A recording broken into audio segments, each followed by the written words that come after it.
Welcome back to the Ed Morrissey Show. Joining us as always, the Prince of Twitter, the Regent of RedState.com, Andrew Malcolm, at AHMalcolm on X.com or Twitter.com if you're an old timer like me. Welcome back, Your Highness. Yes, I'm glad you addressed me properly this week. Of course, yes. It's I have to. I mean, this is your title. I have to.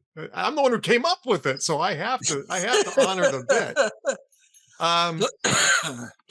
There's a lot of stuff going on in politics and the media. I don't necessarily think we need to get into a big, huge discussion of what's going on in Minnesota, but I do think that it's interesting to see how things have changed in the last 2 days. Yeah. Maybe not so much in terms of media coverage, although I think that this is what it's intended to do.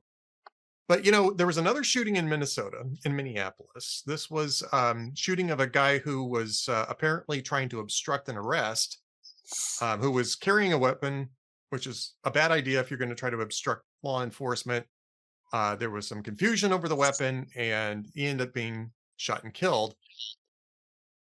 That's going to be investigated. Those details will eventually all come out. Everybody's wearing body cams and that thing. We haven't seen all the evidence yet. But, you know, the problem that happened, I think, and this is different than the issue with what happened with the first shooting with Renee Good, where the officials who were in charge tried, I think, to stick to what the evidence was showing them. In this case, Kristi Noem and Gregory Bobino and some other people at the Homeland Security were saying this guy was a terrorist and this and that and the other thing, and he pulled a weapon and he shot at people, and the video just simply didn't match up with that. And it looked like Noem got over her skis on this and got the White House involved. And then it started going badly for them over the weekend because it was clear that the White House had been misinformed. And so Sunday night, Donald Trump is talking about trying to dial down the tension. And on yesterday morning, he put Tom Homan in charge, reporting only to him, which is normally where you'd have a cabinet secretary. Kristi Noem, for example. He bypassed Noem, he bypassed Bovino, he put Homan in charge of the whole thing. I'm sorry, we're getting a little slap back here, so if you're listening to this and hearing it, I apologize. I mean, this tells me that Trump wanted to change the conversation, and then Tim Walz calls Trump to say, let's figure out a way to cooperate. And then Jacob Frey calls Trump to do the same thing. So changing the leadership here seems to have brought an opportunity to dial things down considerably.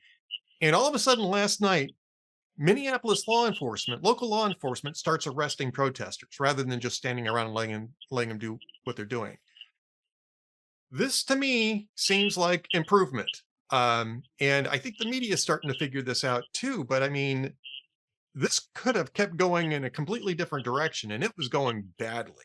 Do you think that the White House is looking to reset the whole thing here? Because I'm going to bring up Kristi Noem's status here. I know Donald Trump talked about it today, but I'm not convinced that we've heard the last of that. No, I think you're right. See how I can say this clearly.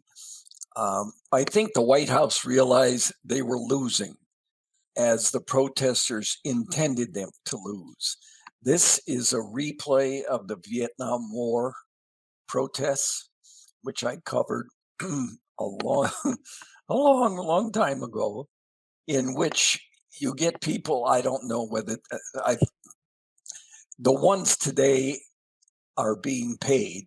So it's a campaign drawing on experience in the past, where protesters, who this time are being paid, intentionally go out to harass the military or the police or the authorities. If you hear what these protesters, you won't hear it because it's not safe and it doesn't fit the media narrative. But if you hear what they're saying to these soldiers, It's just totally disgusting. They are trying to provoke exactly what they got. 2 people shot. And to them, that's a victory. They don't care. Like the communists, they don't care how many people get killed in the assault. They just want to drain the patience and the will of the other side. And so Trump saw they were winning. Now, look at Texas. With the cooperation of local authorities, this isn't happening because the political climate and the environment in Texas does not permit it. Minnesota, it's the only state that voted against Reagan in 1984. It's a liberal place. Well, you live there, you can speak to that. Yeah. And so it's a great place for them for the opposition, Trump opposition, to have these confrontations. It's encouraging for peace that both sides appear at the moment. I don't believe they're sincere, but that both sides appear to be dialing down the temperature. But this is going to happen as it happened in California. Remember the riots out in front where Absolutely. throwing concrete blocks off bridges onto the police. It's the same thing. It's a liberal environment, sanctuary, which they can find these people who will go out and protest. And it's like charging the enemy line, and some people get hurt, and the organizers don't care. It's the appearance. They got this wouldn't happen if there wasn't television, and they got the TV coverage they want, and so now you see the poll numbers creeping up in opposition to deporting so many people. This is what they want, and it's destructive. But our side, that is the side of peace and reason, needs to figure out a way to combat this, and that is, I don't know how you do it. You can't do it with an inoculation, but these military are human beings, and they can only take so much. Well, yeah, I mean, let's unpack a couple things here. First off, you're right about the political environment, but it's not unique to Minnesota. And there was data that was produced, it was yesterday, I believe, or Sunday, that showed that well over 2/3 of the violent encounters with ICE are located in 9 counties in the United States, all of which are either sanctuary state cities or sanctuary cities. And I think I can name them off the top of my head. It was Los Angeles, San Francisco, Portland, Seattle, Denver, Minneapolis, Chicago, New York City, and I'm leaving one out. I think there's one that I've missed here. I think that's it. But they're all sanctuary cities. These are all cities that not only don't cooperate with immigration enforcement up front, they refuse to provide security, I guess you can say, for federal enforcement operations when immigration is the issue, is what's being enforced. And these are very activist mayors and governors who are in charge in these places. And so if you look at this, I think it's something like 490 times more likely to happen. Violence in an ICE operation is 490 times or 590 times. It was something like that.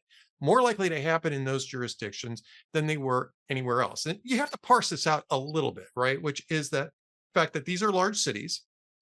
And so you're probably going to get more illegal immigrants in those areas. They're going to be attracted to the jobs that are in larger cities. However, what you don't see is this type of violence in places like Dallas, Atlanta, Washington, D.C. was not on this list. Nashville, Memphis, Miami, Jacksonville, Tallahassee. You don't see those types of cities on there. You don't even see Phoenix and Tucson in these areas, or for that matter, Albuquerque. And the reason is that some of these are bluer areas, some of these are purple areas, a lot of these are red areas, but not all of them. The reason is that they don't have sanctuary policies. They cooperate with ICE. They work with ICE on detainers when they arrest people who are wanted for immigration violations. They alert ICE, they hand over people who are wanted. It's the jurisdictions that don't and then refuse to cooperate on enforcement when ICE has to come in and enforce that create these situations. And I think this was the interesting part about what happened with the call with Walz. Walz called Trump, apparently, not the other way around, and said that he wants to cooperate now on immigration enforcement so that they can avoid these types of situations. And Trump was very gracious, as he usually is. When people try to reach out to him, he says, we had a very good call. He talked about the call with Jacob Frey being a very good call. And then all of a sudden, you're seeing Minnesota law enforcement arresting people gathering in the streets around the ICE hotel, the hotel where presumably ICE agents are being housed overnight, because those hotels have, the night before, another hotel, it may have been the same hotel, I'm not sure, had been basically assaulted. And there was one police officer out there who really couldn't do anything, who got injured trying to keep it nonviolent. And I'm still not sure what happened with him. But last night they were out in force. They sent, it must have been at least 100 officers out into the street. This is state police as well as local police, and just started arresting everybody that was standing around. And they haven't done that at all. And this is the part that I think that the media doesn't want to report, which is that jurisdictions that cooperate in immigration enforcement don't have these kinds of problems. The difference isn't ICE training. The difference is local cooperation, and in some cases, just local obstruction. And that's what the difference was here. When Minnesota's and Minneapolis's governments started cooperating on this, it dialed everything down, as it should. Yep, absolutely, absolutely. Yeah, we shouldn't have had it in the first place, but the whole immigration problem was created by the puppeteers who were running Joe Biden, letting in over 10 million illegal people and doing nothing about it, actually helping to hide them and not tracking them. And so the fuse was set. Now, Yeah. I wrote during the Biden administration, I wrote that despite Trump's promises, illegals are not going to be expelled. I mean, we're not going to deport every one of them, or even, I'll bet, even a majority of them. And that's why Trump, when he came into office, has quickly focused on the criminals. That's very hard to defend criminals, whether they're criminals in their home country and they're avoiding arrest there, or criminals when they're here and they've done some awful things. Most people, most Americans, I think, would go along with, yeah, let's get rid of them. But 10 million, we had something like 11 million illegals before. They've been coming in for decades. And unlike previous generations of immigrants, I grew up after World War II, and we had over 1 million European, they called them DPs, displaced people. They knew they were not going to go home. They were not sending money home. They were here to become Americans. And I knew many of them. My father hired many of them. They were earnest, hardworking people, some of whom had high skills, and they were working in menial factory jobs and produced children uh, and 2 or 3 generations of really solid American citizens, people who were happy to be here and not here simply because if they gave birth, their son would be a citizen and then they could telegraph money home.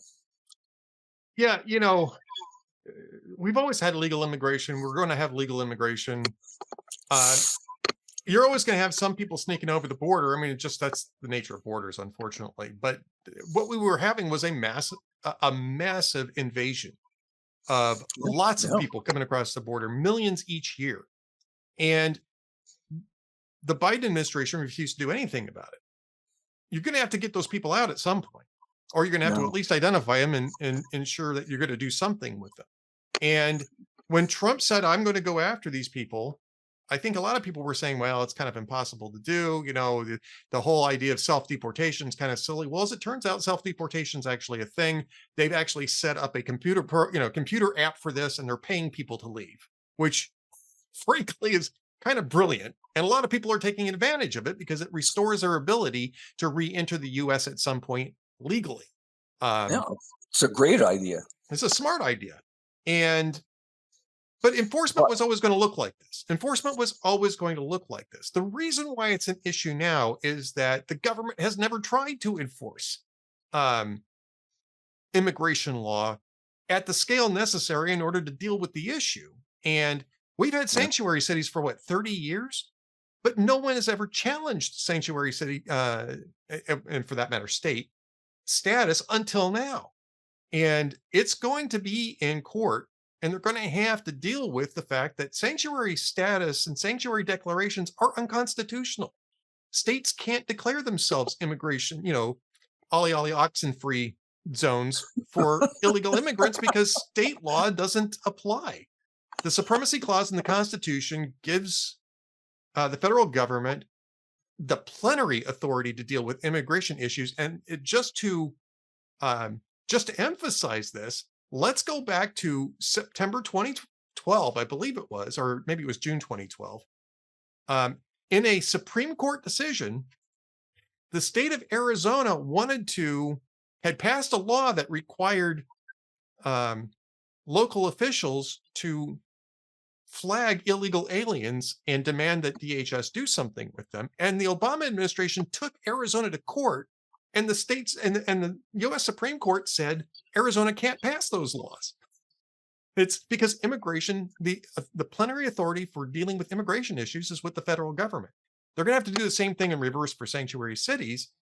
But that's really what the issue is. And when you look at the violent encounters that ICE and Border Patrol agents have been facing, it's in these hardcore sanctuary cities, and it's the cities that you'd easily identify. And the media doesn't cover that. And I'm concerned that the impression it leaves is that this violence is actually occurring everywhere where ICE is going. It's not true. It doesn't happen in Texas. It doesn't happen in Alabama. It doesn't happen in Florida. It doesn't even happen in Washington, D.C., because those jurisdictions cooperate with the federal government. Washington, D.C. is kind of a special case, of course, because the federal government has pretty much full authority over the city of Washington. But I mean, it's not happening in other, Phoenix or Tucson or Albuquerque. And those are areas that are governed by Democrats at the moment. Yep. Yeah, it's sad. You would hope in a properly functioning democracy that the responsible opposition would oppose policies on the basis of legal arguments or congressional laws, resolutions, but they're not. They're doing it. Democrats are doing it now to, it's kind of obvious, to get a whole generation of Democrat voters somehow legalized.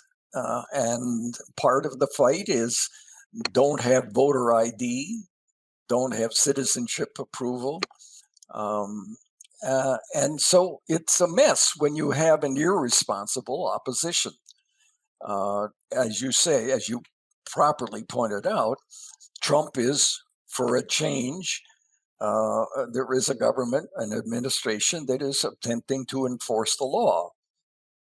The reality is, we're not going to be able to do it. We're not going to get rid of all these illegal aliens. We can get rid of the worst of them. You know, you talk about cherry picking. It's not really, it's rotten apple picking. We can get rid of the worst of them, hopefully, over time. But there will be these constant attempts funded by people whose motives, I don't, they're very questionable. It's to appear to undermine the United States and its society and its lawfulness. And it's sad. That's the what's the word? That's the handicap, one hand behind your back, that democracies are faced with. Yeah. The communists knew this in Vietnam. And the Taliban knew it in Afghanistan. They don't care how many people die, but if you keep the fight going, the voters will overturn. And if they don't, in 4 years in the US, there will be a change.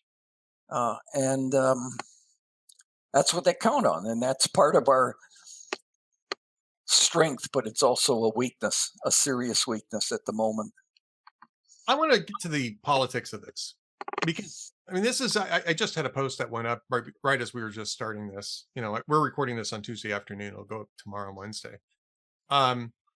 Which is, how does Trump do a reset on this? Clearly he wants to, right? Clearly he saw things getting out of control, spinning out of control. He wants to preserve the mission, but he's got to do a reset in order to restore confidence in the mission. He's not going to stop enforcing immigration law. And he made that clear to Walz and Frey. And what he said he told Walz was, you give us your criminals, that's all we care about. If you do that, we don't have to be there. Which gets to the whole sanctuary city thing going on. And apparently Walz agreed to that, but we'll see. But here's the problem. John Fetterman today, who's, you know, full of strange new respect from the right over the last year or so, for good reasons too, and even before that, because he's a common sense kind of guy. He's progressive, but he's a common sense guy, and he understands how things work. Well, he came out and said something that I found very interesting, and it had been on my mind as well, which is that he came out and said that Kristi Noem has to go. Secretary of Homeland Security, Kristi Noem has to go. He has no confidence in her. Type of thing that people are already saying. Senate Democrats, House Democrats. Hakeem Jeffries is talking about impeaching her. Yeah, whatever. However, he did say something about this. First off, he talked about confidence in her ability to do the job, which I think Trump has an issue with now too. It's the reason why he basically relieved her of command of everything that was going on in Minnesota and gave it to Tom Homan, again, with the instruction, you report directly to me, you and I are making the decisions there. And this is really the front line of what Kristi Noem is supposed to be doing as Homeland Security Secretary. But he also said, don't make the same mistake that Joe Biden made and keep an incompetent Homeland Security Secretary on board just because you don't want to fire her. And this to me is important because Joe Biden never learned the lesson, or at least the Biden regents never learned the lesson that cabinet secretaries are dispensable. They're disposable. That the whole point of these people is to devolve some of the administration off of your own plate onto people who are supposed to know what they're doing, but also is that when things go south politically, you cut them loose and bring in somebody else so that you can say, well, I've dealt with that situation, and get yourself a fresh start on things. Biden never did that with Mayorkas. He should have done it almost immediately with Mayorkas, and he didn't, because Mayorkas was basically doing what the Biden regents wanted done, which is to open up the borders and, you know, create all sorts of hell for their own purposes. But I think in this particular case, Trump may want to take John Fetterman's advice, because if he wants a reset and he wants to restore confidence in the mission, I think first off, you get Noem out of there, because she clearly mishandled this thing over the weekend and made things worse than it had to be. But also because you've got Tom Homan there, who is a very competent guy who has worked in Democrat administrations. He was Barack Obama's border guy, I think, for at least for a while, and understands how to get things done. He's a person who has some weight in Washington, D.C. And I think that, I know Trump doesn't like to retreat and he doesn't like to admit fault and all this kind of stuff, but at some point, the purpose of a cabinet secretary is to cut them loose when things go south, even if it's not their fault, even if it's circumstances, even if they got pushed into it. The idea is, if you need a reset, you change personnel. And Trump understood that in the first term. I'm curious as to whether or not you think he's got it in him to apply that. He said no today, but he didn't elaborate. He didn't sound terribly enthusiastic about it either. And I suspect that he might be thinking about Fetterman's advice here. Yeah, I think he has the chutzpah to do it. I think it's too bad that I think it's too bad it happens. I mean, he fired people in his first cabinet. It's a judgment call as to whether they were incompetent or not. Biden or Obama, remember the disastrous rollout of Obamacare and the website. He didn't fire what's her name, who was the Sebelius, right? Was Sebelius in charge at that point? I think so. Yeah, she was the daughter of the Ohio governor Gilmore, and he didn't fire her until much later, because he didn't have the chutzpah to do it. But things worked out fine for him. To me, I understand the political reality of how things look in a television age. That, oh, well, things will change if you take one guy away. But there are dozens of thousands of people that work in DHS, and getting rid of one at the top, it's just for appearance sake. If she's incompetent, then replace her. But the question then becomes, why did you pick her in the first place? Yeah, but that's true. That's true of every cabinet secretary. Yeah, it's true exactly. of Rex Tillerson. It's true of Rex Tillerson. It was true of James Mattis. It was true of, I liked Mattis, but not so much Tillerson.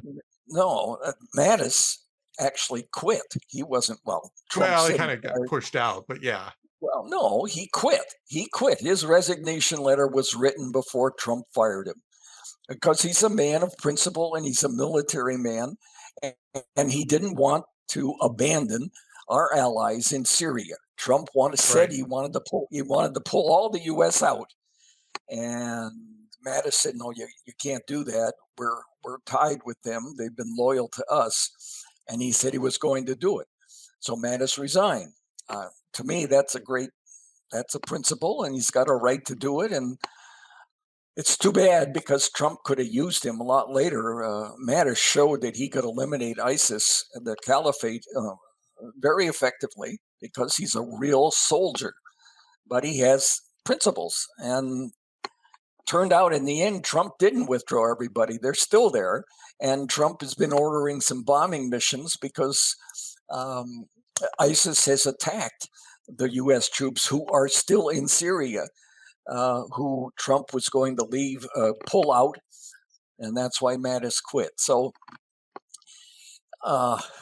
it's an unfortunate mess, and another unfortunate thing is that the media only covers the explosions, the sparklers, the shiny stuff. They don't really explain the underpinnings of what these things are. So, Kristi Noem is fired. Oh, well, that'll change things. No, it won't. But it's the appearance of changing. And I hope Trump is successful in deporting hundreds of thousands, even millions of illegal aliens. The reality is he's not going to get them all out. And we have to learn to live with these people who came here not for the opportunity of America. They came here for the benefits, and some of the benefits they get, they send home. So that's not an investment in America that we have traditionally expected from immigrants. That's my opinion, and I'm sticking to it. Well, I'm glad you're sticking to it. Before we wrap up, we should talk a little bit about your Malcolm's Memories. This is not a this latest column is not behind the paywall, so go over check out. Even if you're not a VIP member, and you should be, but even if you're not, Andrew puts up his Malcolm's Memories post, and I know the story of Johnny Carson's toilet paper joke very well. In fact, we were talking a lot about it 6 years ago when the pandemic broke out, and there was another huge run on toilet paper, which, turned out that there was a technical problem with the supply. So just really quickly, just so I can get this out, the reason why we ran out of toilet paper for houses is because there's a certain percentage of toilet paper that's produced that's considered commercial grade, which is what goes into public restrooms, right? Remember this, because there's a public restroom joke coming at the end of this podcast. Once everything locked down, nobody was going to public restrooms because all these places were closed, and in some places no one was using these restrooms for weeks or months. So everybody's at home using the bathroom, and the toilet paper industry ran out of inventory for the residential stuff because, not to tell a very poorly kept secret, the residential stuff is a little nicer of an experience than the commercial grade stuff is. But more importantly, the rolls are larger for the commercial grade stuff, and it won't fit on residential rolls. It's too wide, so it would just jam up. So it took them a few months to retool and to produce enough of the residential stuff to keep up with demand. And that was a real toilet paper shortage, right? At least on the residential side. It was a real shortage. It wasn't that they were lacking the material. It's just that they weren't producing the right kind. But the thing with Johnny was that he kind of created the shortage in a way. So tell us a little bit about that, and then tell us the part about the Oscars. I don't want to give away too much from your column. Well, there's a little backstory to it. In 1973, Japan had a genuine shortage of toilet paper. There was a short wire service item about it that a congressman in Minnesota or in Wisconsin saw. Froelich, Representative Froelich. He represents a district that makes a lot of paper, has a lot of trees. So he seized on that. And he also was getting letters from people suggesting that the Nixon price controls were causing companies to sell pulp paper, little paper chips, to sell them abroad where the price was not regulated to make more money, which makes sense. And Froelich speculated that would cause a toilet paper shortage. Johnny Carson, the wire services, of course, picked it up because toilet paper touches everyone's life intimately, probably once or twice a day. So Johnny Carson made a joke. If we're lucky. Johnny Carson made a joke about it, and of course he exaggerated it and talked about rationing and so on. Well, some people heard that, and they said, well, just to be safe, I'm going to go out and buy some extra. Other people did not hear about it. But when they were in the grocery store, they saw people putting in piles and piles of toilet paper in their shopping carts. And they would ask or didn't ask, but they said, geez, I better get some too. Of course, the TV heard about it. We're back to images and appearances again. So they sent crews out to film empty shelves. And one store guy in Seattle, he ordered 20 cartons. He heard about this. He ordered 20 cartons of toilet paper, and the company only gave him 3. So he started rationing. And then that got on national TV, rationing of toilet paper. He didn't need to, but he was being careful. So it created a shortage. There was no shortage. I was at the world's largest toilet paper plant in Philadelphia. Chester was Scott Paper Company, and they were turning out. Are you ready, Ed? This is 1974. They were turning out 7,500 miles of toilet paper every day. Wow. They were not concerned about a shortage. This is just one factory. They were delighted that sales were brisk. So anyway, Johnny ended up apologizing, and some creative entrepreneurs, as I wrote in my memory post, tried to take advantage of the panic buying by advertising. Don't worry, there's no shortage of televisions.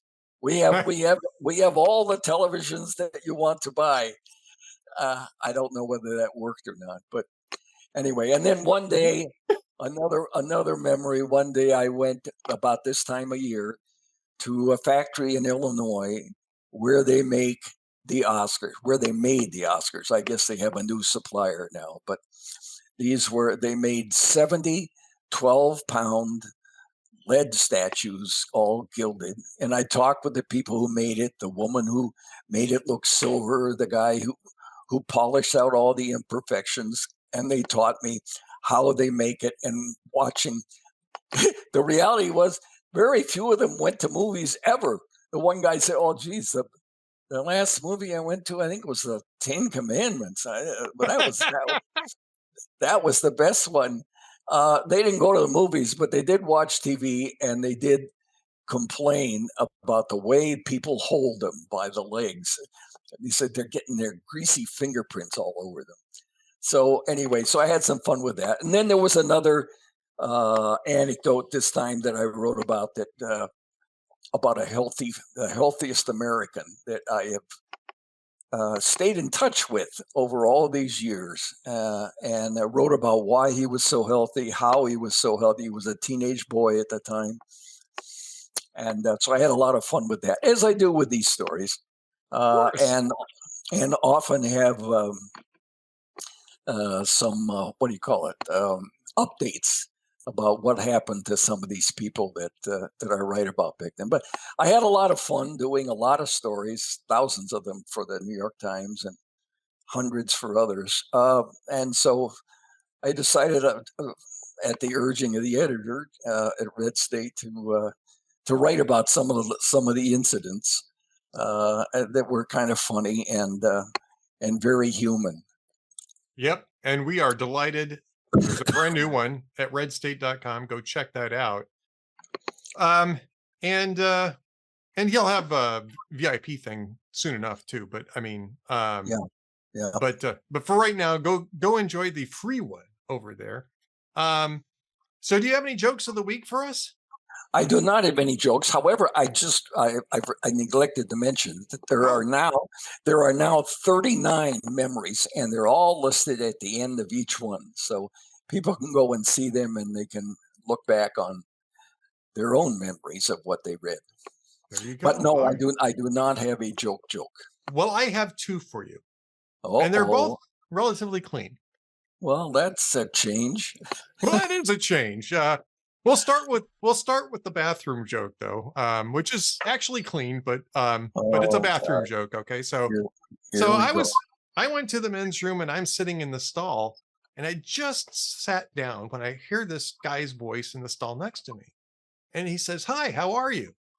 Now, I'm not the kind of guy who likes to start a conversation in the men's restroom, but I didn't know what to say, so I said, "Well, I'm doing just fine." And the guy says, "So what are you up to?" Thinking, what question is that? So at this point, I'm thinking this is like pretty bizarre, but I'm going to, I mean, says that, well, I'm just traveling, I'm sure just like you. And at this point, I'm thinking I need to finish up and get out of here. And the guy says, "Can I come over?" And I think, okay, now this is really getting strange, right? But I figure I better respond to this. I said, no, I'm a little busy right now. And then the guy clears his throat and says in a quieter voice, "Listen, I have to call you back. There's an idiot in the other stall that keeps answering all my questions."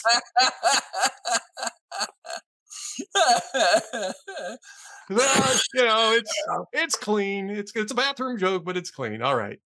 And there was another one here, and I'm trying to remember where it went. I'm on the oh, here it is. I'm on the jokesoftheday.net. I love going over there on days when I'm recording with you because there's always some fun jokes over there. So teacher asks a question of elementary class, and teacher is doing math. And he says, well, look, here's a problem. I want you to figure this out. Wealthy man dies and leaves $10 million. 1/5 goes to his wife, 1/5 goes to his son, 1/6 goes to his butler, and the rest goes to charity. Now, tell me what each one gets. And everybody in the classroom is looking around at each other. And finally, a hand goes up in the back. And the teacher goes, what's your answer? And little boy stands up and says, a lawyer.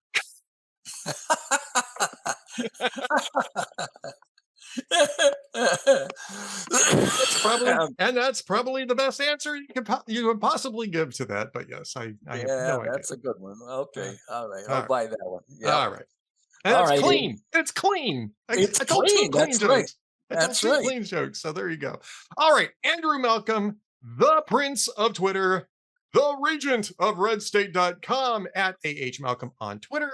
RedState.com, of course, where you go to find all the things that he's writing. Andrew, we'll talk again next week. Yes, sir, we will. Thank you very much. Thanks, everybody, and we'll see you then, Ed.